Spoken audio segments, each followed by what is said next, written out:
Cerramos debate y hoy vamos a hacer una cosa un poco extraña porque le vamos a pedir a uno de nuestros invitados al debate que pase a nuestro set de entrevistas. Señora Ana Sagasti, ¿se anima a un tercer grado?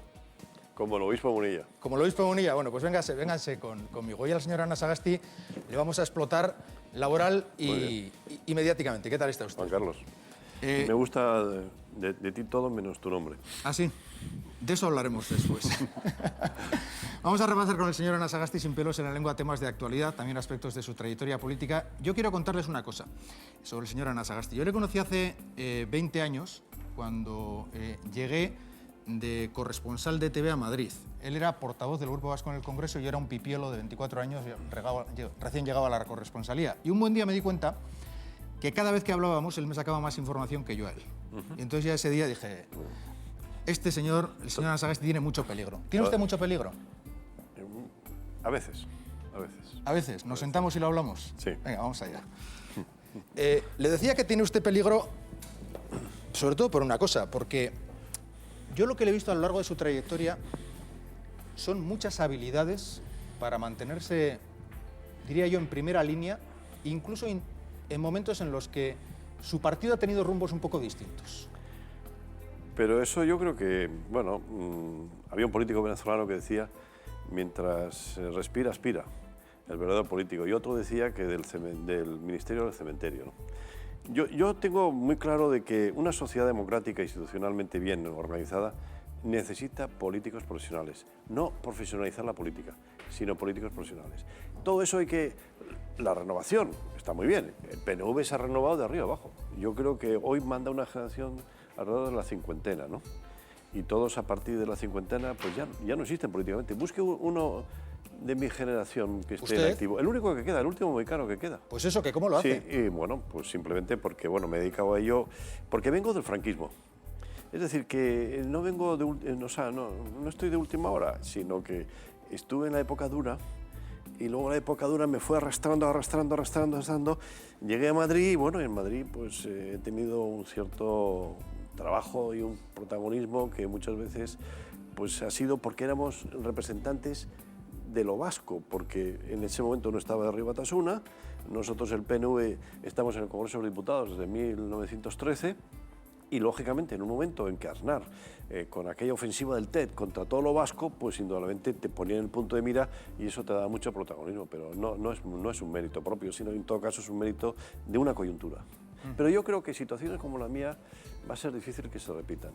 Yo llevo casi 30 años de parlamentario. Yo creo que no hay ningún parlamentario que lleve tanto tiempo, porque estuve los 6 primeros años en el año 80. Venegas decían que llevaba los mismos que usted, ¿no? Pero Venegas estuvo en el Parlamento Vasco, pero sí, igual sí. Venegas sí, y usted. Sí, pero Venegas, pero los dos nacimos en Caracas, bueno, en Venezuela. En Venezuela.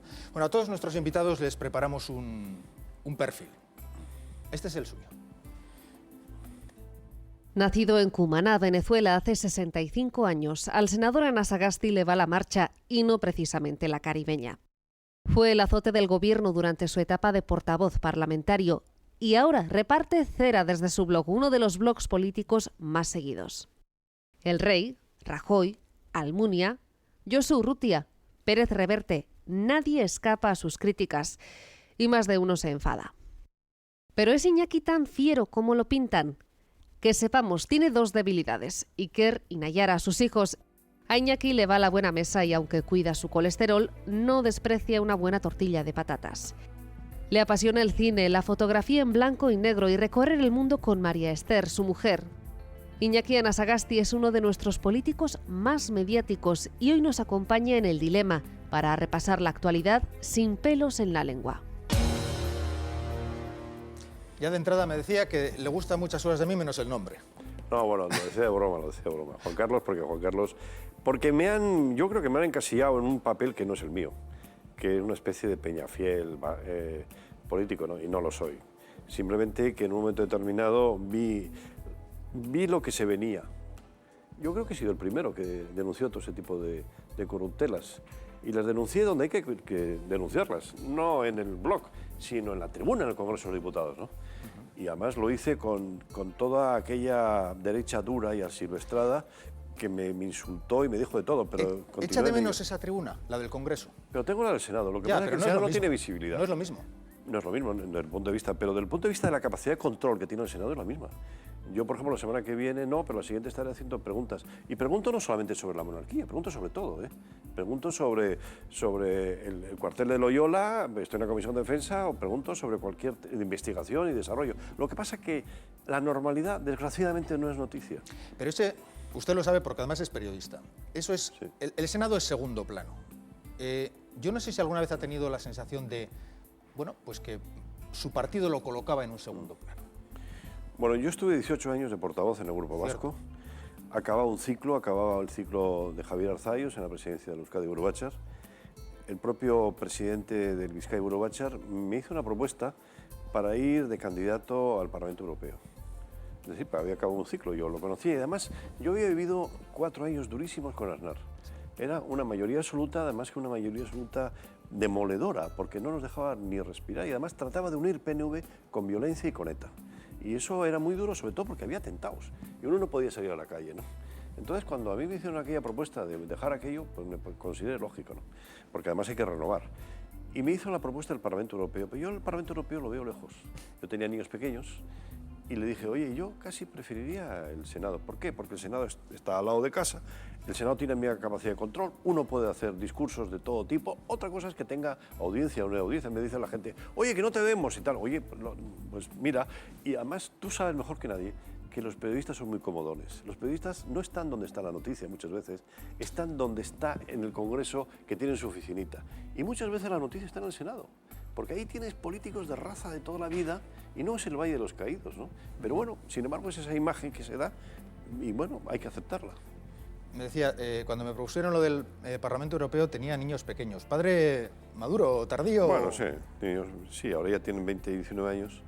Y casi los prefiero pequeños, porque con 20 y 19 años dan más guerra que Aznar. Por estilo, por valores, algunos le sitúan en el ala derecha del PNV. ¿Se reconoce ahí? No. Un poco como Munilla, ¿no? Munilla yo creo que... No, pero la gente, yo creo que la entrevista que le has hecho a Munilla es una buena entrevista. Porque la gente tiene la impresión de Munilla de un carcamal, ¿no? Yo tenía la idea de Munilla, pero me la rompió Josu Jon Imaz, porque yo había tenido... debates contra Munilla y duros, ¿no? Y entonces Josu Jon me decía, mira, este es un hombre muy social y es un hombre que en Zumárraga ha trabajado con el tema de los adolescentes y la drogadicción tremenda, ¿no? Y has visto que es un hombre que se defiende dialécticamente muy bien, ¿no? Sí, sí. Derecha no, porque yo sí hay una cosa que igual la gente puede interpretarlo como cosa derecha. Defiendo, porque he convivido con los viejos dirigentes del Partido Nacionalista. Yo estuve en el Bizkaia Buru Batzar presidido por Juana Juriaguerra. Conozco muy intensamente la historia del partido, ¿no? Y entonces siempre me da mucha rabia, por ejemplo, que ahora el término de Euskadi pues haya casi desaparecido, y es Euskal Herria. Pero ¿por qué ocurre eso? Porque es que quiere presentarse hay una innovación de que el nacionalismo nace con ETA en el año 60. Y no es verdad. El nacionalismo nace en 1895 con Sabino Arana. Y además Euskadi no eran las 3 provincias, era también Navarra y también Iparralde. Pero ¿por qué diablos cuando Euskal Herria? Si en tiempos de Franco se permitía Euskal Herria. Entonces cuando yo planteo eso, planteamiento de derecha. Es que planteamiento de derecha, planteamiento histórico. Esta noche nos acompañan en el dilema 2 periodistas que nos van a ayudar a conocer un poco mejor y a desgranar la trayectoria de Iñaki Anasagasti. Se los presento, ellos son Begoña Zubieta, compañera de los servicios informativos de ETV, y José Antonio Pérez, que también le van a ver ustedes, ya le ven en ETV y ahora le van a ver todavía más. Gabón, bienvenidos los dos. Gabón. Bueno, señora Anasagasti, casi le pongo en sus manos. ¿Qué queréis preguntarle al señor Anasagasti? Yo dejo que Begoña pregunte primero. Pues lo primero, que le veo estupendo, señor Anasagasti, con un estilazo tremendo y seguramente dispuesto a empezar este curso político con el pie derecho, con el pie izquierdo. Con los dos. Pero bueno, en cualquier caso, ¿cuáles van a ser los temas? ¿Este curso político va a ser igual, parecido a los demás?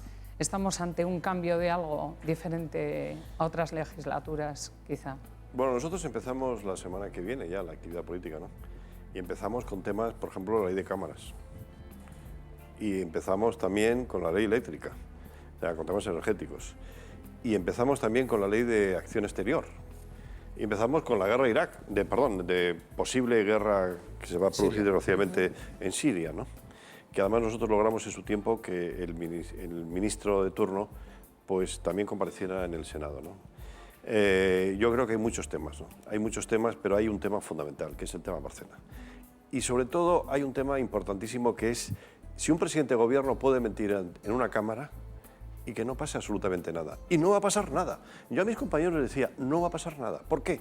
No pasó nada el 23F, no pasó nada con el GAL, no pasó nada cuando el rey cayó ahí en Botswana, se rompió la cadera. En España no pasa nada, porque tenemos una sociedad muy blanda y una sociedad sin principios. Y entonces, desgraciadamente, el parlamentarismo es un parlamentarismo cuando hay una mayoría absoluta, donde no hay posibilidad de controlar el gobierno. Es muy difícil controlar el gobierno y trataremos de romper esas inercias. Iñaki Anasagasti se cree que los discos duros del ordenador de Bárcenas se han borrado sin querer. Como no me creí nunca que Nixon dijo la verdad, y la prueba está en que tuvo que dimitir, pero aquí no. Fíjate lo que le ocurrió a Clinton, ¿no? Clinton con un tema personal y sin embargo estuvo casi a punto de perder la presidencia, porque en Estados Unidos lo que no se permite es que se mienta. ¿Y cree que el PP y Rajoy han mentido? Por supuesto que sí. ¿Por qué nos han impedido durante años que el profesional político estuviera mejor pagado? Porque la profesión política está muy mal pagada. Un presidente de gobierno gana 4 perras. Y a mí me encantaría que ganara mucho, sobre todo para evitar tentaciones y sobre todo para dignificar una profesión, ¿no? Pero nos han impedido porque tenían sobresueldos, la cúpula. Eso no lo tenían los del PP, los llanitos. ¿Y solo los del PP tenían sobresueldos? ¿En el PNV no han En el tenían PNV nos pasan el impuesto sabiniano, revolucionario, un 8%.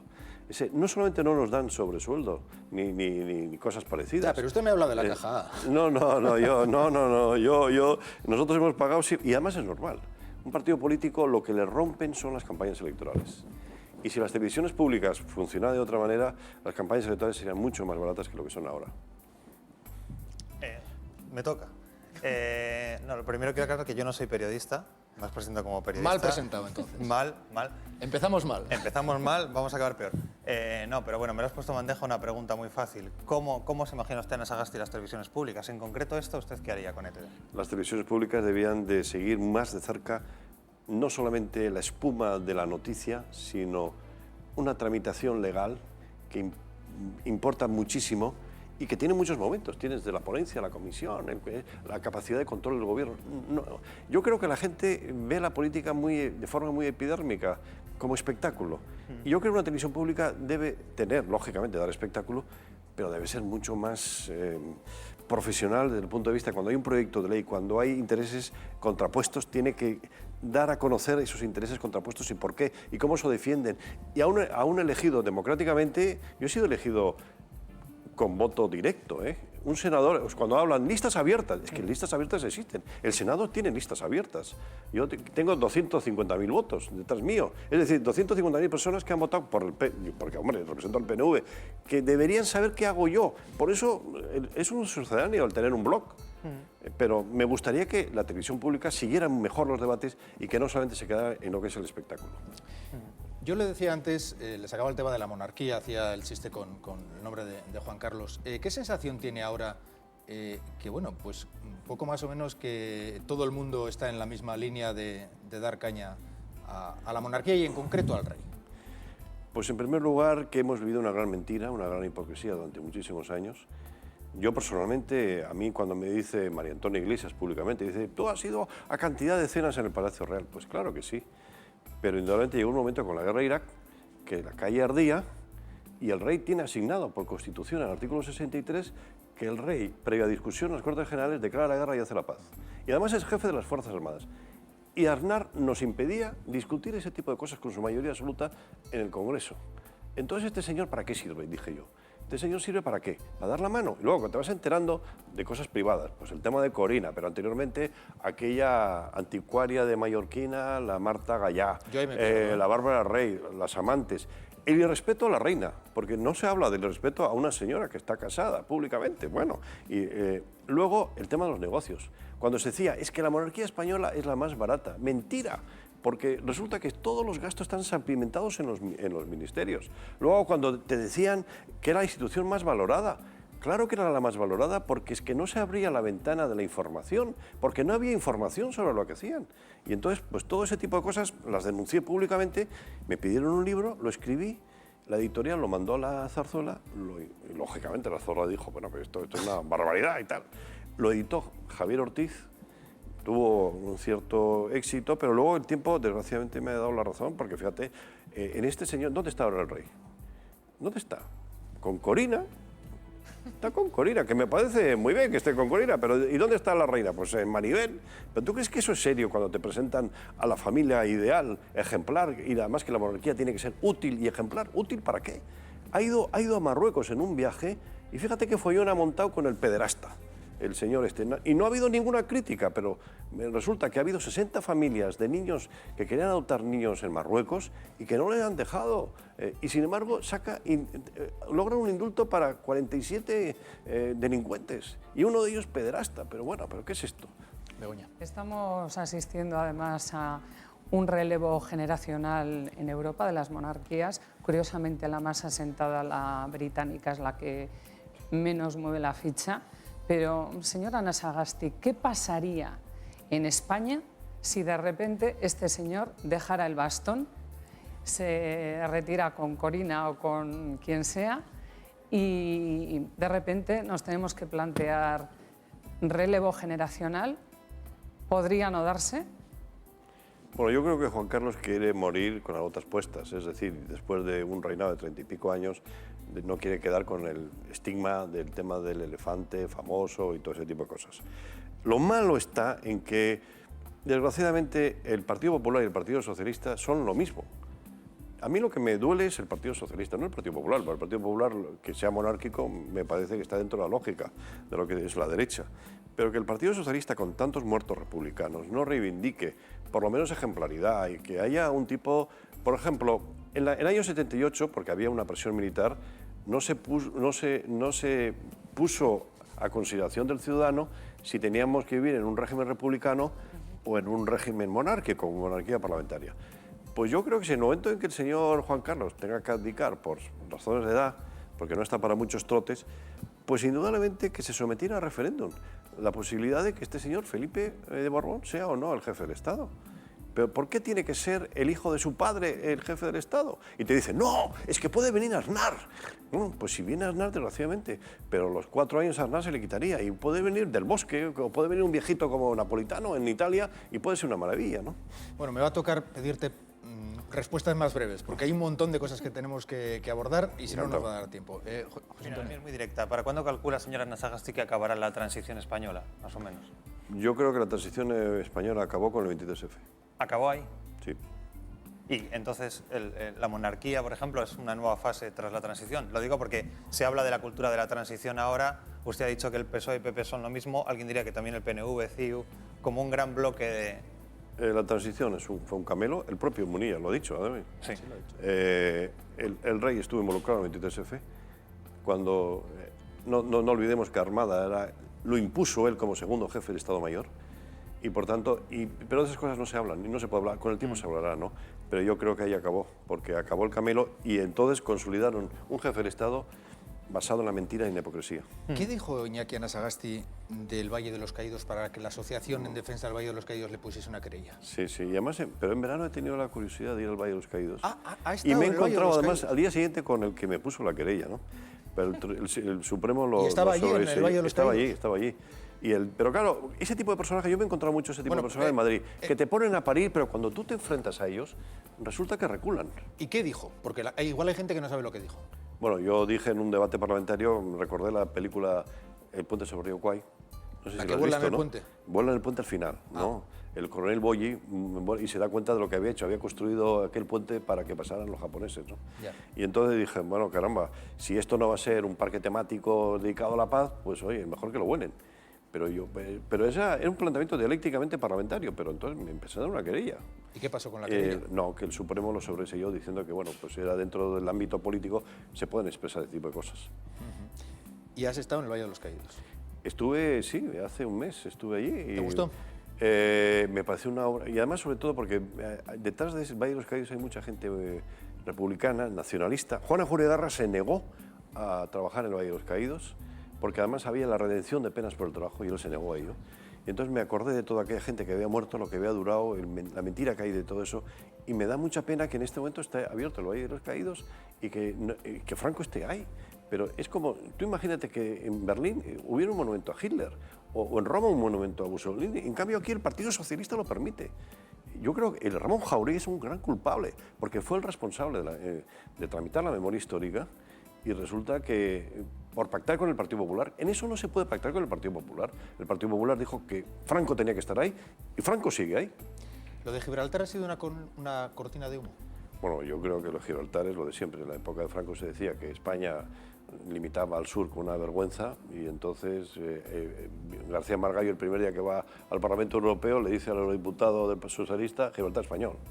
Y entonces sabemos, en primer lugar, que el Tratado de Utrecht es el Tratado de Utrecht, pero lo que ha dicho Cameron yo creo que es muy importante. Es más importante el derecho de autodeterminación de las personas que no los derechos de los territorios. Eso lo ha dicho Cameron, no lo ha dicho un pájaro por ahí, lo ha dicho Cameron. Y entonces Margallo están ahora los pescadores de Gibraltar. Oye, España tiene 5.000 y pico kilómetros de costa y tienen que pescar allí. Allí tienen que pescar. ¿Pero por qué? Porque los caladeros están protegidos allí, ¿no? Entonces yo creo que todo eso es un gran montaje que vas a ver como el mes de septiembre todo el Gibraltar va a ir decayendo y se va a olvidar para octubre. Tipo Perejil. Seguramente. Yo creo que es una cortina de humo eso. Lo que sí parece es que es un totem revolutum entre la política, la administración, Ceuta, Melilla, Gibraltar, pero ¿no le parece, señora Anasagasti, que el PP de alguna forma ha hecho un poco el ridículo porque no se ha enterado de que estaban pasando esos camiones a destiempo, siempre a deshora de lo que estaba sucediendo en la realidad? Sí. Bueno, el PP dice que Gibraltar pues, tiene un paraíso fiscal, pero paraíso fiscal es Andorra. Paraíso fiscal ha sido Suiza, donde don Juan de Borbón y don Juan Carlos tenían sus cuentas. Emilio Barra tenía su cuenta en paraísos fiscales por ahí. Es decir, ¿de qué estamos hablando? ¿No? ¿Vamos a combatir los paraísos fiscales? ¿En serio? Vamos, pero no solamente Gibraltar, todos, ¿eh? Luego, en segundo lugar, dice que hay contrabando de tabaco y cosas de estas. Contrabando de tabaco hay en todas partes. Y además, hombre, de algo tienen que vivir, ¿no? Pero no se dan cuenta que hay 7.000 españoles que viven allí. Y que si hubiera solamente una roca que fuera española, había el 40% de paro de Andalucía allí.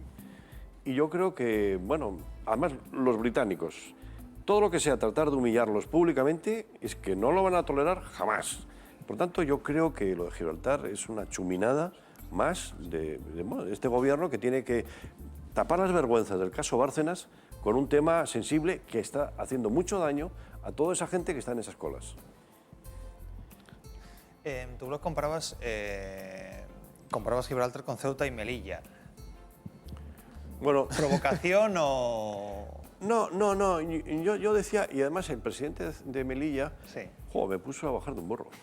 Hombre, la comparación es un poco heavy. No, porque Ceuta y Melilla, yo lo que le decía es que no diera la patada al avispero, porque Ceuta y Melilla está ahí. Yo no decía que Ceuta y Melilla era una situación similar, sino que le van a hacer el mismo planteamiento a Ceuta y Melilla. Sí. Ahí está. Más de la mitad de la población de Ceuta y Melilla es musulmana. Y es una reivindicación. Y me dice, no, es que eso siempre ha sido español, que no, es mentira. Ha sido portugués, fenicio, romano, pues de todo. Es decir, que en esos temas yo creo que debían de tener mucho más cuidado que el que tienen, ¿no? Yo no quería faltar respeto ni a los ceutís ni a los melillenses, pero me salió el Imbroda me dijo de todo. Me dijo además, las provincias vascongadas son españolas. Y dijo, caramba, en provincias vascongadas, el Estatuto de Autonomía no dice provincias vascongadas, habla de Euskadi. ¿Y lo de la reunión del diputado de Amaiur con el gobernador de Gibraltar o alguna autoridad de Gibraltar para expresarle su solidaridad? Bueno, ¿Te hizo gracia? ¿Te pareció hábil? ¿Te gustó? Yo estuve en un pena que no se me ocurrió a mí. No, yo estuve en un programa de Telecinco el año pasado. ¿Sí? Y Picardo se llama el premier, ¿no? Sí, creo que sí. Me invitó a visitar Gibraltar, ¿eh? O sea, antes que el de Amaiur estaba yo, ¿eh? Sí, lo que pasa es que no he ido. No he ido fundamentalmente, hombre, porque yo soy del PNV y también no quiero involucrar a mi partido y que esto parezca una cosa folclórica, ¿no? A veces vas Pero si fuera un tipo normal, claro que iba. Ahora que dices eso de tu partido, a veces da la sensación de que vas un poco por libre. No. ¿Has tenido toques? No. ¿De verdad? No he tenido toques, no. Porque además el propio Urkullu con el tema de la monarquía ha dicho que es un anacronismo, ¿no? El propio Javier Arzayus ha dicho las de Dios, ¿no? Por tanto, no. Yo no soy un verso libre, si algo soy PNV hasta las cachas. Antes de que nacieran mis padres, porque además me llamo Iñaki, porque se conocieron ellos el día 31 de julio de San Ignacio, pero que siempre se festeja el PNV, ¿no? O sea que fíjate, soy del PNV. Rubalcaba ha hecho públicos su patrimonio, sus declaraciones de la renta hasta el año 2012. ¿Tú harías lo mismo? Pues sí, lo que pasa es que me da la impresión de que Rubalcaba, ya me gustaría ganar lo que gana Rubalcaba.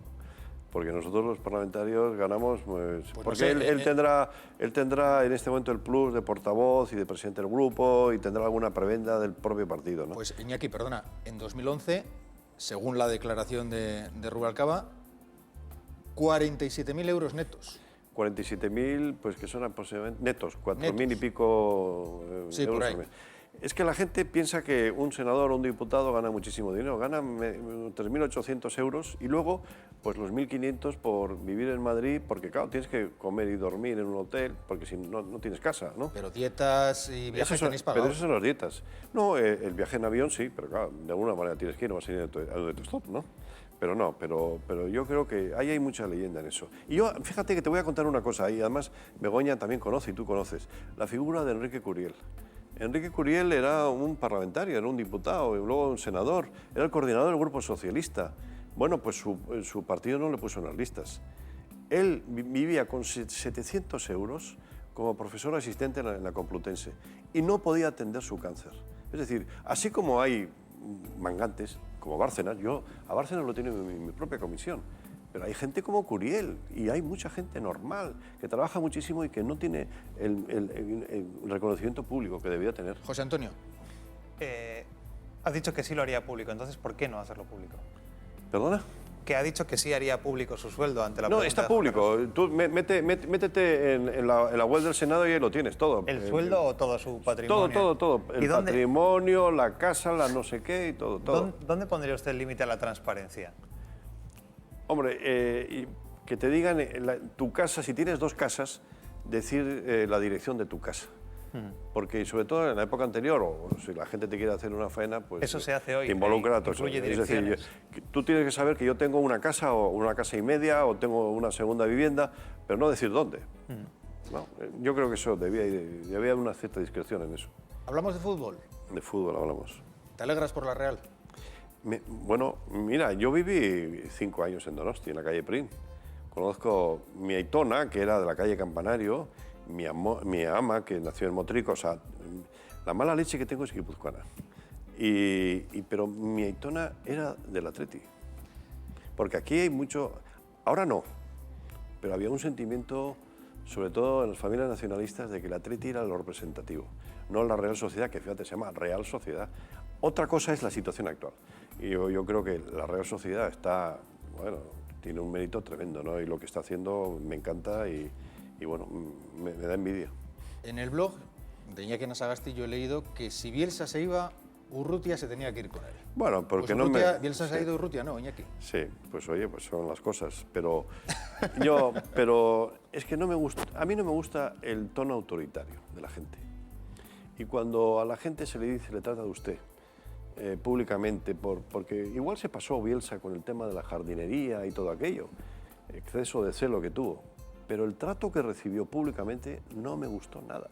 Y un presidente del Atleti no puede defender a la empresa constructora y tratarle de usted al entrenador. Lo siento mucho, eso no es un presidente del Atleti, para mí, que además soy socio del Atleti y tengo todo mi derecho a opinar. Lo que pasa es que me han dicho, es que tú eres del PNV, entonces involucras al PNV. No, hombre, el PNV no se mete en eso. El PNV se metería en todo caso, como se metió en el año 77, cuando no se ponía la icorriña. Y si ahora se cambiara la filosofía del club, se metería el PNV. Pero sobre quién tiene que ser el entrenador o no, pues ya sería el colmo que se metiera el PNV. A mí me da curiosidad saber el asiento que va a tener en San Mamés Barria.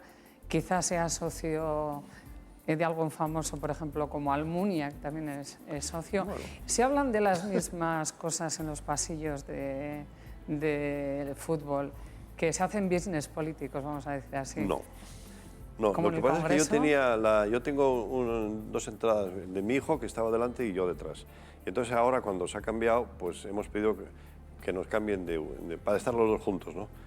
Y el sitio que nos han puesto no me gusta mucho, ¿no? Pero yo no creo que es castigo, sino que además parece que un premio Nobel ha participado en la organización de eso. Y lo de Almunia, ¿sabes lo que yo siento? Muchas veces se le dan premios a gente que no lo merece.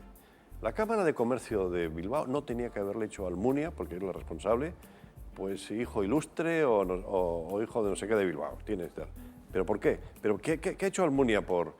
Eso me recuerda a un chiste que solía contar Joseba Zubía, que contaba unos chistes bastante malos, que cuando murió Kennedy se encontró en la calle con Pantaleón, que era un tipo de Algorta y tal, y le preguntó, oye, ¿ya sabe lo que ha pasado? Y yo, pues no, que le han matado a Kennedy. Y el tío dice, Kennedy, que se joda, ¿qué había hecho ese por Algorta? No, eso es una exageración, ¿no? Pero ¿qué ha hecho Almunia por Bilbao?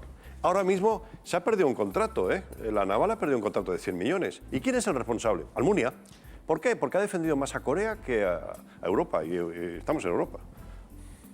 Y sin embargo no pasa nada. Pero tenemos una especie de devoción a Almunia, comisario político. Pero oye, pregunta un poco, ¿quién es Almunia?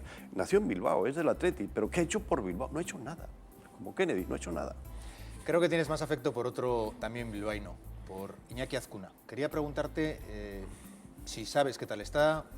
Sí, bueno, sé, porque hoy hemos tenido una comida con la presidenta del Bizkaia Urbacha, Itxaso, y nos ha contado que tiene muchas ganas, que hubo un pequeño equívoco,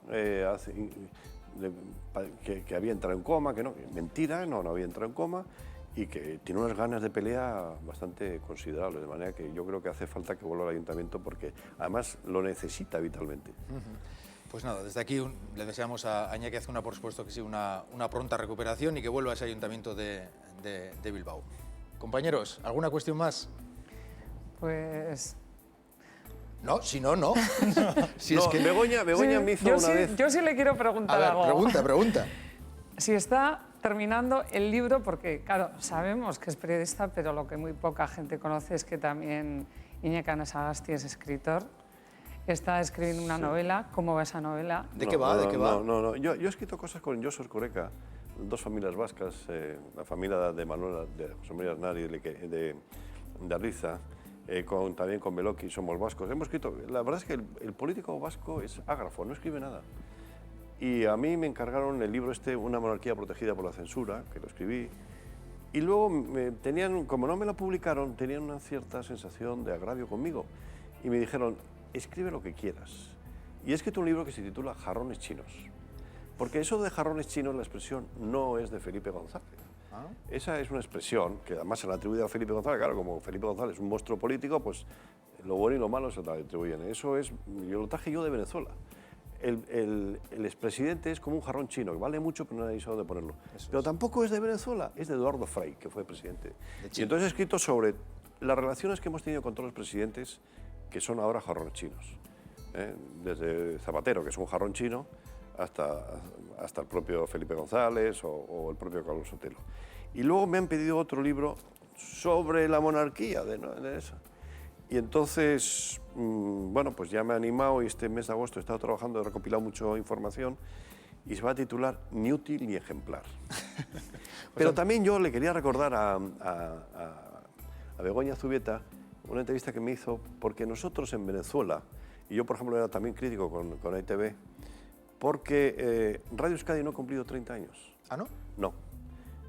Pues si tú ves la historia de este país y la historia de las instituciones, tú tienes que respetar que hubo una Radio Euskadi en plena guerra, que hubo otra Radio Euskadi en Muguer que duró 5 años y que hubo otra Radio Euskadi que funcionó 13 años en Venezuela. Tú tienes que decir 30 años de la última etapa, si eres riguroso. Y yo creo que la gente tiene que ser rigurosa. Dicho queda. José Antonio, la última. ¿Qué se comenta por los mentideros de Madrid? ¿Cuál es la última barbaridad? Puede decirla atribuyéndolo a los mentideros, así no va a la cárcel. Que no va a haber cambio de gobierno, que el tema Bárcenas se la suda a Rajoy y al Partido Popular, que no va a pasar nada y que el rey no abdica, es decir, por eso, y que ETV va a seguir consiguiendo, y este programa va a echar para adelante. Pues con que sea verdad lo último me conformo. José Antonio, Begoña, gracias por habernos acompañado.